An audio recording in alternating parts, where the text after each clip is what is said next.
بسم الله الرحمن الرحيم، والصلاة والسلام على سيدنا محمد سيد الخلق أجمعين. ركز معايا لو سمحت حبيب قلبي، انت وهو ركز معايا.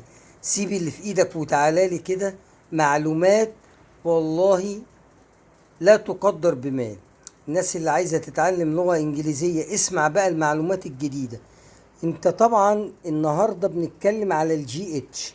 الجي اتش يا جماعة من ضمن الحروف الغير منطوقة، تكتب ولا تنطق، ودي تقريبا كلكم او معظمكم عارفينها. يعني الجي اتش هنا، حاول تقرا كده، هتقرا الكلمة من غير الجي اتش بس لازم تكتب، لان لو ما اتكتبش الحرفين تبقى الكلمة خطأ. تبقى الكلمة ايه؟ فايت، برافو، يعني يحارب. نايت، شلنا الان حطينا الار، رايت يعني صحيح. جت في الاخر، طبعا هي في منتصف ونهاية الكلمة، يعني في المنتصف اهي، وفي نهاية الكلمة تكتب ولا تنطق، تبقى الكلمة ايه؟ هاي. اسمع بقى الجديدة دي، ومعلومة عايز اقول لك بتلاتة اربعة مليون جنيه، مش بمليون جنيه بس. دي اول مرة تسمعها. لو جه قبل الجي او حرف الجي حرف اليو، تنطق الجي اتش فيه. يا نهار ابيض، ايه ده؟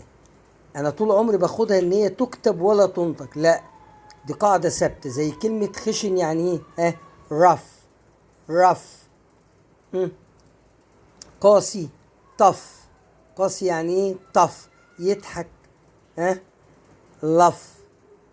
دي تاني حالة للجي اتش. تالت حالة بقى للجي اتش يا جماعة، في حالة كتابة الأسماء، لو جت في أول الكلمة إيه رأيك إن هي تنطق غين؟ طبعا هم ما عندهمش الغين في اللغة الإنجليزية، بينطقوها. يعني لما يجي مثلا اسم زي كده أو الجي اتش أهو، لو أنا حبيت أكتب غادة أكتبها الجي اتش أهي، غادة. هو بقى لما الأجنبي يجي ينطقها يقول لك جادة. غرام يقول لك إيه؟ جرام، وهكذا. هنا مثلا غريب يقول لك جريب، بالصعيدي كده.